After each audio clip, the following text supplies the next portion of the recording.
Woo! Great morning. Fired up. Let's go. New week is here. Halfway through May, massive May. And excited to keep growing. Shout out to everybody online. Shout out to everybody watching the recording. If you guys can throw in the chat bar your name and where you're from, because I know we're growing all over the people. I see people overseas. I see Houston. I see, let me see who else I can see. I see LA. So let us know where you're from. I see Atlanta. We're here in Miami. Marvin, Los Angeles. My man Marv's been on Triple M for over a year, staying strong. Anna in Spain. We got Trey in LA. What's up, you guys? Keep throwing where you're from. I love seeing the internationality of Triple M. We actually started out in LA, and now we do it from Miami, which is dope. So fired up to be here with you guys and really get a new week started. So today we're going to be listening to one of our mentors, Rosie from Corning. Corning is California, I think. Welcome. Orange County, fired up. So today we're going to be listening to Jim Rohn. For you guys that know Jim Rohn, you guys already know the dude is wise mentor to many. But some of you guys may not know Jim Rohn. So Jim Rohn, he's one of the forefathers of business and personal development. He mentored people like Mark Hughes, the founder of Herbalife. He mentored Tony Robbins, if you've ever been to an event or listened to one of his videos. He was a mentor to so many. And really what's so cool about Jim is that Jim didn't just talk about it. Jim was about it. Jim was broke at 25, met a mentor, actually got started as a network marketing professional in the vitamins and supplements industry, very similar to a lot of us here in Herbalife, and became a millionaire by the time he was 31. Then lost it all because of bad, financial habits. He used to say, I go to the car dealership. I didn't choose one. I got them all the same car, many different colors. I was like, I want that color, that color. So Jim was a baller, He's also the forerunner of a lot of the ballers you see, like, I'm big baller. That was Jim back in the day. But then he lost it all, right? Came back with it, got it back by 33. And then went on to really, really grow as a person. And then he didn't even start trying to be what he is now. He actually got asked by a group to come and share a story because he started in Idaho. His father is a farmer. And he made it to millionaire, traveling around the world, living in Beverly Hills, and people want to hear his story. And that's how he got started in being a personal development speaker and being who he is. So powerful, because I want to share a little bit of background with you so you know who this guy is, so you're not just like, why am I going to listen to him? Made it, lost it, made it back, changed lives all around the world, came from being raised in a farmhouse in Idaho to doing all this. So maybe it'll give you a little bit of inspiration and reason why to get your notebook out. And let's take some notes. So we're going to get some takeaways at the end. So make sure you're ready to bless us with some of your takeaways, either talking or you can put them in the chat bar. So without further ado, let's get to one of my mentors. I call him a mentor, even though I've never met him, because you can have many mentors, even if you never meet them. Jim Rohn, let's get it. Three agree on a common purpose, and nothing is impossible. So by yourself, sometimes it's really tough. But if you can get somebody to join you and say, come on, let's do this. Let's do it is a very powerful phrase. You rarely hear someone say, I'm going to go conquer the world. But you could hear the phrase, let's go conquer the world. Let's be best in our industry. Let's be number one. The power of let's. So I learned the value of that. All of my entrepreneurial projects are, not just myself, but 2, 3, 4 getting together to accomplish something unique. Here's the next attitude disease. Over-caution. Some people never will have much. They're too cautious. Now, you can also be too reckless, but you can also be too cautious. This is called the timid approach to life. And my caution was always the risk. Risk used to drive me right up the wall. I used to say, what if this happens? It's called the language of the poor. What if this happens? And on top of that, if this was to happen, look at the fix I'd be in. I better not try. I could always ace myself out. Then I'll tell you what changed my whole life when I finally discovered it's all risky. The minute you were born, it got risky. If you think trying is risky, wait till they hand you the bill for not trying. If you think investing is risky, wait till you get the tab for not investing. See, it's all risky. Getting married is risky. Having children is risky. Going into business is risky. Investing your money is risky. It's all risky. I'll tell you how risky life is. You're not going to get out alive. That's risky. The Englishman says, well, if that's the way it's going to work out, let's give it a go. Right, that's what it's for. Give it a go. Somebody says, yeah, but I'm looking for safety and security. Fine, then huddle in a corner. We'll cover you with a sheet, bring you 3 meals a day. And we'll protect you, feed you, look after you, care for you. We won't let anything happen to you, and you'll probably live to be 100. The guy said, well, yeah, I'd live to be 100. But what a way to live. Right. What a way to live, safe and secure. Don't ask for security. Ask for adventure. Better to live 30 years full of adventure than 100 years safe in the corner. And see, it's not important how long you live. What's important is how you live. Now let me give you the secret. Shoaff said, here's the secret, Mr. Rohn. Learn to work harder on yourself than you do on your job.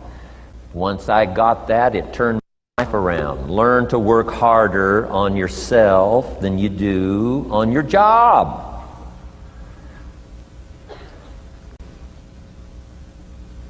He said, if you work hard on your job, you'll make a living. If you work hard on yourself, you can make a fortune. If you would have known me at age 25, you would have said, Jim Rohn's a hard worker. If you'd have known me, you'd have said that. I'm the guy, I don't mind coming a little bit early, staying a little bit late, I don't mind that. You'd have said, well, Jim Rohn's a hard worker. You say, well, how come he's got pennies in his pocket and nothing in the bank and behind on his promises? Well, I was a hard worker, but I was working hard on my job, not on myself. I'm telling you, if you'll learn that simple little principle and start the process today, latest tomorrow, give you tonight to think it over. And start this whole process of personal development, work on yourself, make yourself more valuable to the marketplace. I'm telling you, you can so dynamically change your income, and economics is the least of the values that you can start earning in terms of equity if you'll start working harder on yourself than you do on your job. Work hard on yourself and develop the skills. Work hard on yourself and develop the graces. All of the stuff necessary to become more valuable to the marketplace. I'm telling you, your whole life can explode into change. Promotions, no problem. Becoming more valuable to the company, I'm telling you, no problem. Money, no problem. Economics, no problem. Future, no problem. If you just go to work on the right thing. Not get things out there to change. Don't try to change the seed. Don't change the soil. Don't change the sunshine. Don't change the rain. Don't change the mix of seasons. Let the miracle of everything that's available work for you, and start working on the inside. Work on your philosophy. Work on your attitude. Work on your personality. Work on your language. Work on the gift of communication. Work on all of your abilities. And if you'll start making those personal changes, I'm telling you, everything will change for you. A person who has purpose in their life, they have something to go for, some meaning. One writer described it, for some people it becomes a magnificent obsession. And for you and I, maybe it doesn't need to be that dramatic as a magnificent obsession. But it has to be something that does something to us, something that pulls us, especially into the future. You know, there are many influences on us. One is the influence of the past. Some people are always pulled back by the past. Some people are always pulled aside by the distractions. But here's what's powerful. If you have a list of high purpose in your life, it pulls you toward the future. And the more powerful the purpose is, the stronger it pulls. And here's the other great advantage if you have purpose for the future. It pulls you through all kinds of challenges and all kinds of difficulties. If you don't have these strong purposes for the future, it's easy to get swallowed by a bad day. It's easy to be almost annihilated by a poor month. And it's easy sometimes to almost disappear beneath the waves of a a year that goes backwards if you don't have something to pull you beyond that year. So if you want something to pull you through all kinds of challenges, all kinds of difficulties and things that come at you, you got to have something on out there beyond today, beyond next week, beyond next month, beyond this year, that pulls you into the future. And the clearer it is, the stronger it pulls. The more dynamic it is, the more it affects your life, your spirit, your heart, your soul. It also creates imagination. It gets your mind working on how to achieve that purpose. And if your mind will work, and if your heart works, and if your spirit works, and if you have good input, like good ideas, I'm telling you, there isn't anything you can't accomplish. So that's one of the great powers that'll make a variable of you, and that is purpose. You've got to keep dreaming. Ronald Reagan, president, said to the joint session of Congress a few weeks ago, "The Republic is a dream. And if we don't keep dreaming, we will lose the Republic. Your better future is a dream for yourself and for your family. Where do you want to go? What do you want to do? What do you want to be? What do you want to see?" You've got to dream dreams. There's a Bible phrase that says, "Without dreams and visions, people perish." You've got to have something to go for that inspires the heart and the soul. Dreams. From the children of Sanchez, it says, "Take the crumbs from starving soldiers, they won't die. Take the bread from hungry children, they won't cry. But without dreams, we all will die." You've got to dream. Don't lose your dreams for yourself, for your future, for your family. The dreams of love and enterprise and travel and doing things, becoming something unique on your journey here. Don't lose your dreams. Do some dreaming. Resolve. Resolve says "I will," two of the most powerful words in the language. Benjamin Disraeli said, "Nothing can resist a human will that will stake its existence on its purpose." Shortly put, I'll do it or die. Best definition of resolve I got from a little junior high girl, Foster City, California. I'm going through some words one day. I got to this one and I asked the kids, "Who can tell me what resolve means?" Some didn't know, some tried. Interesting. The last one was the best. Little girl about 3 rows back, she said, "I think I know, Mr. Rohn." I said, "What?" She said, "I think resolve means promising yourself you will never give up." I said, "That's the best I've ever heard." She's probably giving seminars somewhere today, right? I mean, that's the best I've heard. I asked the kids, how long should a baby try to learn how to walk? How long would you give your average baby? Before you say, "Hey, enough's enough." No.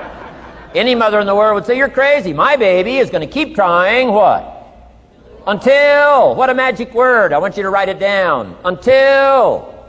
Promise yourself you'll read the books until your skills change. You'll go to seminars until you get a handle on it. You'll listen to it until it makes sense. You'll go for it until you understand it. You'll practice it until you develop the skill. Never give up until, however long that is. Step by step, piece by piece, book by book, word by word, apple by apple. Walk around the block, walk around the block. Go for it. Don't miss the chance to grow. And resolve that you'll pay the price until you learn, change, grow, become. Then you'll discover some of life's best treasures when you pay that price. There's great power in self-reliance. Self-reliance means you simply look mostly to yourself. It would be nice if someone just gave you this, gave you this, gave you this. It would be nice if everyone did their job exactly as they're supposed to do it. But here's what you've got to do. Primarily rely on yourself. Primarily say, "I'm the person responsible. And I will learn the necessary skills so that I can help people learn their skills. If I need lots of people to do certain things to build my organization, that is what I must have. But I've got to be the final backstop. I've got to be the final one that people can rely on. So that if this is missed and this is missed, I can catch up. I can fill the gap. I can do the job. We have to do it when we conduct meetings. We have to do it when we conduct training. We have to do it when we're in a class of just a few. What someone might have missed, we're there to fill in. Self-reliance. Primarily, we're learning to count on yourself. So that you can do this: never complain and never explain. Your philosophy comes from what you learn, comes from what you know, comes from other people's experiences. 3 ways now to learn from other people. Here's number 1, learn from what you see. One of the great watchwords of these early years of the 21st century, pay attention. If you just watch, you can pick up clues. Success leaves clues. And if you'll be a better observer of the winners and the losers, those that are doing well and those that are falling behind, and just take mental notes and good notes and say, I'm going to adjust what I'm doing based on what I see. Here's number 2. We learn so much from other people based on what we hear. Here's good advice on that. Be a selective listener. Listen to voices of value that have experience, ideas, reputation, something valuable to share. Now here's number 3. Read all the books. Now there's millions of books, so you can't read all the books. But make this note. Read all the books you need to read to make you as wealthy as you want to be, as healthy as you want to be, as prosperous, as productive, as unique a human being as you want to be. Read all of those books. Don't leave those books go unread. My mentor got me started on my library when I was 25. I got one of the best. If you saw my library, you would be impressed. I haven't read everything in it, but I feel smarter just walking in it, right? My library. I was smart enough to buy it all. Now I got to be smart enough to read it all. Now jot this down. When you do read, you have to sort through what you read and decide which is valuable to try. That's part of the process of learning. Gathering information and sorting through it. 1, the information that would apply to you, and what you think would be valuable based on your current philosophical opinion. So read all the books. Our lives are greatly affected by what we learn and what we know. Disgust. Disgust is a negative emotion, but it can have a very positive, powerful effect. Disgust says, I've had it. What an important day that could be. I've had it. Wow.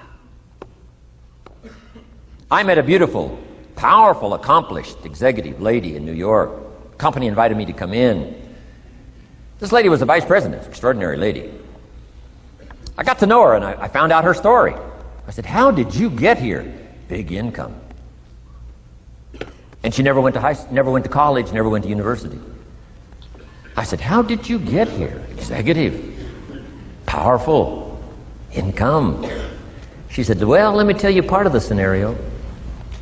She said, when I was a young mother a few years ago, she said, one day I asked my husband for $10. And he said, what for?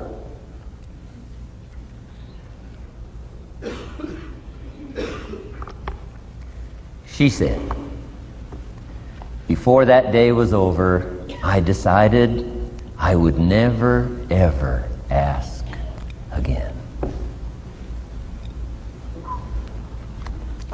She said, I started studying opportunity. Powerful, man. Fired up. I don't know if you guys saw that last little script at the bottom. Mentor to Mark R. Hughes, our founder in Herbalife, and Tony Robbins. So fired up. There was a lot of cool little informations on his Abundavita and other companies he was part of. I didn't even know all those. Fired up. Sounds like Mark Hughes, who was a part of a few network marketing companies before Herbalife. So fired up. So Rox, what do you got for us? Oh my goodness, I have so many. I wrote down a lot. Like when Jim Rohn speaks, he just speaks like life. But I loved how he talked about how everything in life is risky. Like he's like, the moment you were born, like it was a risk. It's like, if you want to live in safety, then get yourself in a corner, put a blanket over your head, and that way you can be safe.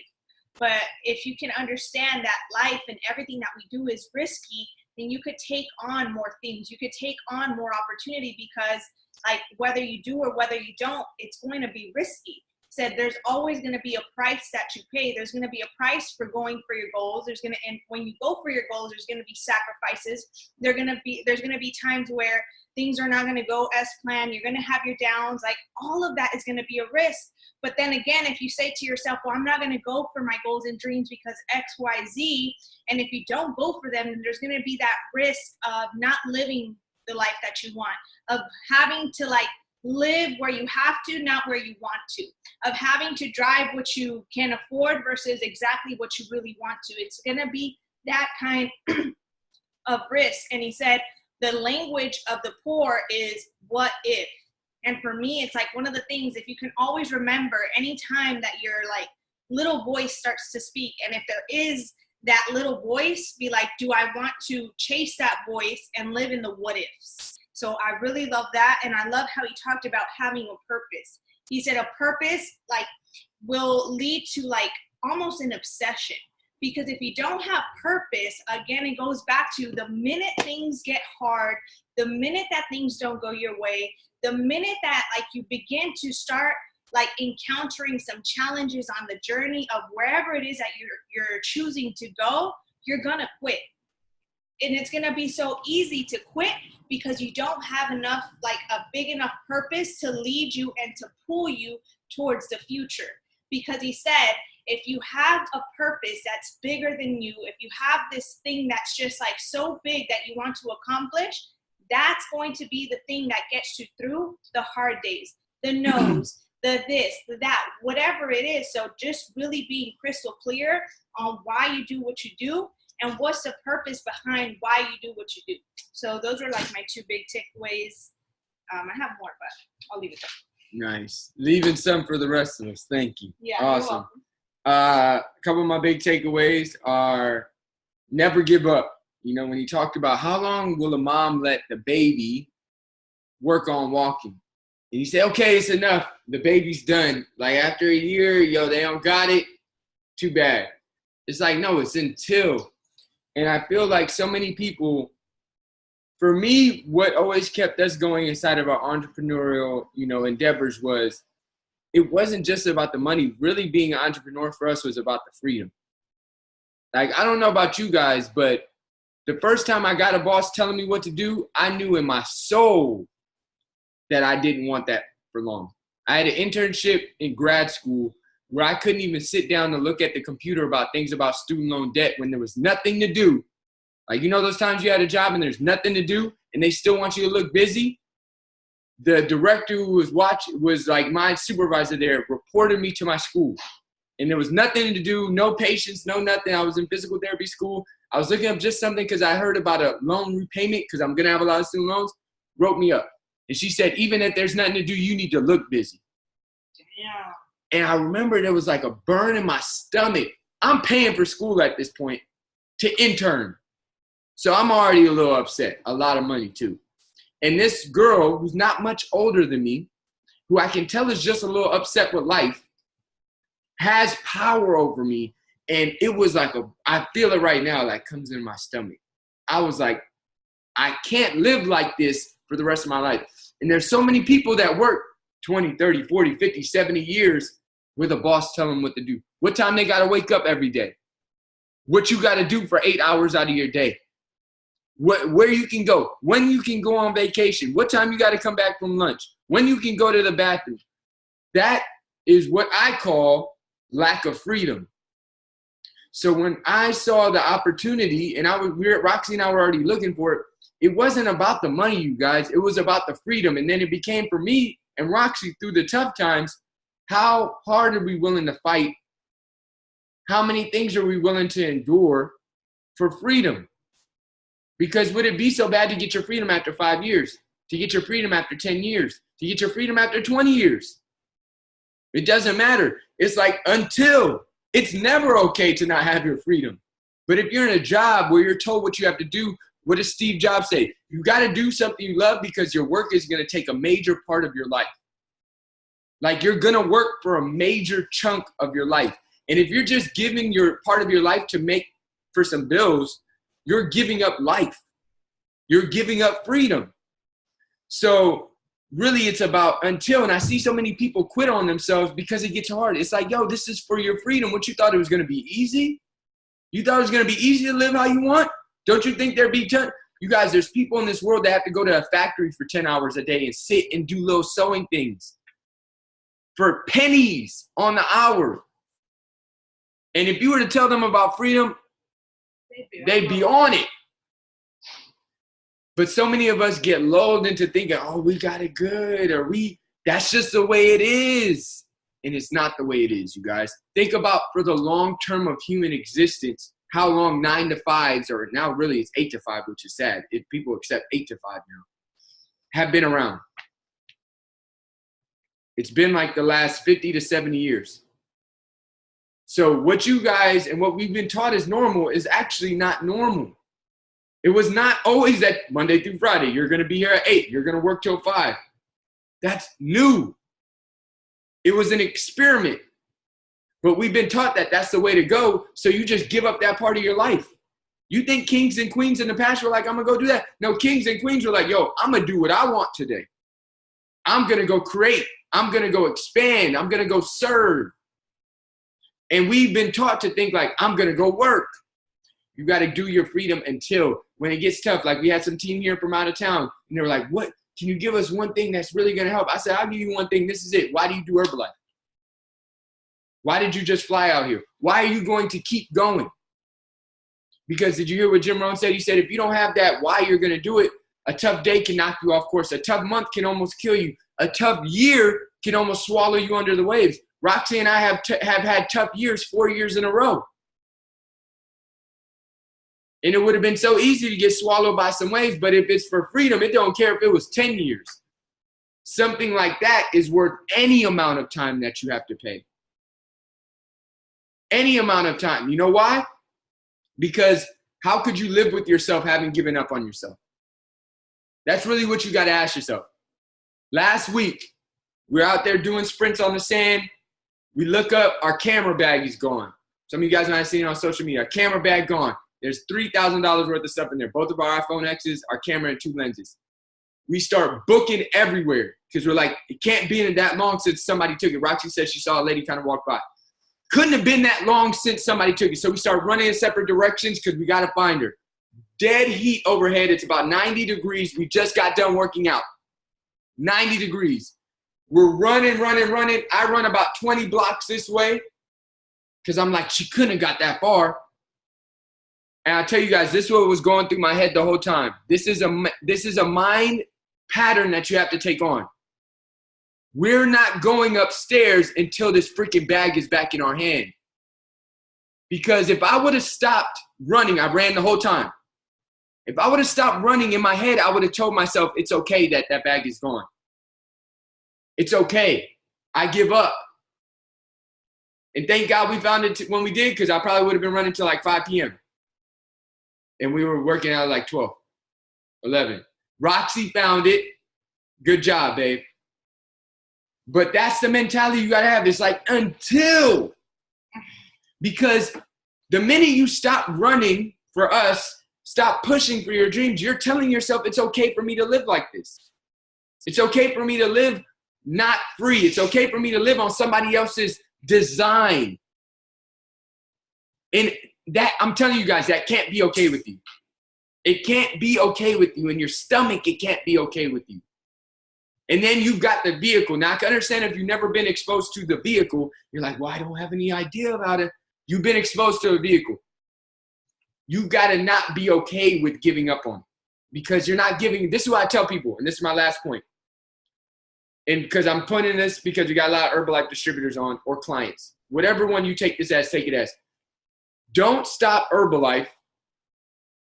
If you do, stop because you don't like the products. They taste nasty. You're like, roasted peanut is garbage.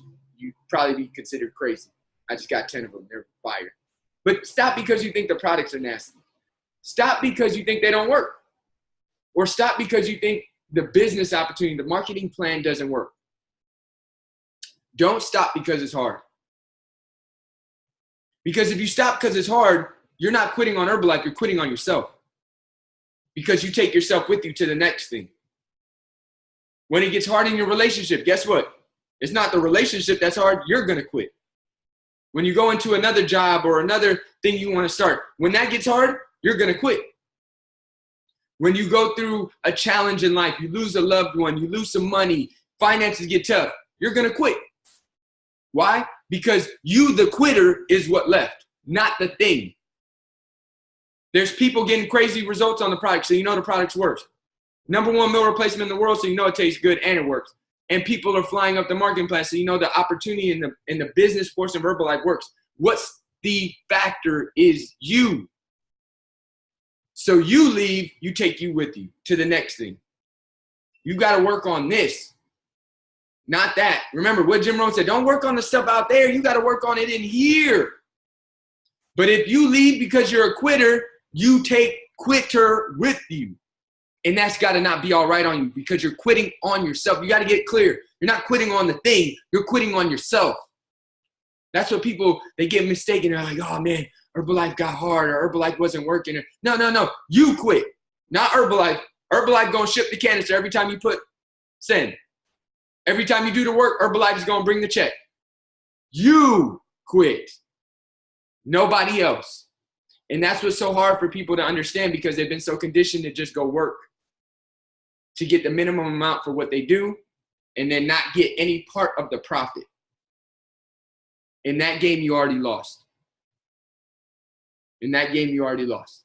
So I know I went a little long on my takeaway. You want to say something? Yeah. Roxy said, do I want to say something? Let's get it. Who wants to give me a takeaway? Give me a thumbs up or a smile if you want to share a takeaway. Trayvon, what's up, man? Give us a takeaway real quick. Big nugget. I unmuted you already. Can you hear me? Oh, can you hear me? Yeah, go ahead. What's the takeaway? All right, let's see. I actually have a lot of things. Let me see. I said resolve. I said promising yourself you will never give up. One of my things is I do martial arts. I do jiu-jitsu.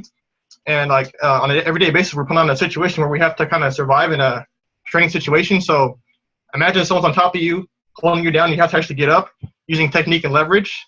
It's kind of the same thing. So promise yourself you will never give up. It's so important to me because like when you feel you want to give up, there's something in you that says I can't do it or I'm not gonna be able to do it. But then if you have purpose and will, you're already past that. So that was an important point for me. Love it, man. Absolutely. That promise and resolve. Our Herbalife event speaker this weekend, Diego Gutierrez and his wife. Diego was an MMA fighter. He talked about that. So dope. Fire, man. Let's go, Trayvon. Love it. Let's get another share takeaway. Give me a thumbs up or a smile if you're excited to share. Marv, what you got? Give me a nugget. Looking like 18-year-old Marv. Bro, I got younger. I got way younger. I see. So one of the biggest takeaways you were kind of touching on it too is like, as Herbalife distributors, as people like, actually going after their dreams, if we worked as hard as we did at your 9 to 5, at your job, you push yourself to work your Herbalife business the way you would work while someone's telling you what to do, that'll make it more successful. That'll make it better. That's what Jim Rohn was talking about on the third slide. I was like, man, it's so crucial because a lot of people say like Herbalife doesn't work. It doesn't, you don't get paid. It's like you get paid off of what you do. As hard as you work, if you were working as hard as your boss was right behind you, like telling you everything to do, I bet you'd have like a grip of volume and a grip of members. True. It's all about the mind game of now becoming your own boss to make yourself do it even when you don't feel like it. Fired up. Love it. Let's get one more takeaway. Give me a thumbs up or a smile if you're excited to share. I'm looking for one more. Let me see. I want a good one. Let's get it. Gio Gonzalo, give me a takeaway. What do you got? Where it says work hard on yourself, make yourself more valuable to the market. It's like you could wish for things. You could sit here and you could be like, man, I wish I was president's team member. I wish I had this organization. I wish I had a team. I wish, just sitting down and wishing, it's only going to be a wish. So if you're not out there like putting in the work, you're not reading books, you're not doing personal development, you're not studying, you're not training, then you're not going to have the results that you want. So that right there, making yourself more valuable to the market, it's important. And like me, like, you know, when we were doing, we're doing Herbalife. So I was like, for a good minute, I was like, man, I just want to be healthy. But then yet, you know, I want to motivate people to make a change. And if I'm not making a change, I'm staying consistent, like getting results. And I'm looking the same way as I was like 2-3 years ago, then like, am I really going to motivate people? So, you know, just realizing that and just getting back on my personal development and just making myself more valuable to the market changes things like this quick. It's just the change of mindset. So if you want it real bad, then do it. You just can't sit here and wish for it. And you can't be inspired by somebody. You have to do the work. So that right there, man. He's always touching on that. Love it, man. Great stuff. Fired up. He said, yeah, if you want to be inspired, become the inspiration. You know, if you want to be that, you got to become that for others. Easiest way to do it, you guys. Fired up, you guys. Fired up for a new week. Every time we come together, I just want to thank you guys because you guys make it as dope for us as I hope it is for you guys. And let's not leave this with ourselves. Share the recording. Invite people. Give your biggest tip or nugget in all the social media platforms, client, and coach groups that you're in. And let's keep growing, you guys. It's halfway through Massive May. I know a lot of you guys are Herbalife distributors, so can't wait to see everybody at Herbalife Extravaganza in Houston. It's going to be fire. Make sure you guys say some, what's up? Hey, man, I'll be seeing you on Triple M in the box. What's up, bro? Do that because then we start to connect more and more, and this goes to 40 and 50 and 80 and 100. It can be all of our clients and all of our teams growing together mentality-wise, and the mindset is what makes it. So I'm going to take you guys off mute. Let's get it. Happy Monday. Hey, let's go! Happy new week. Let's get it, you guys. I have no idea why.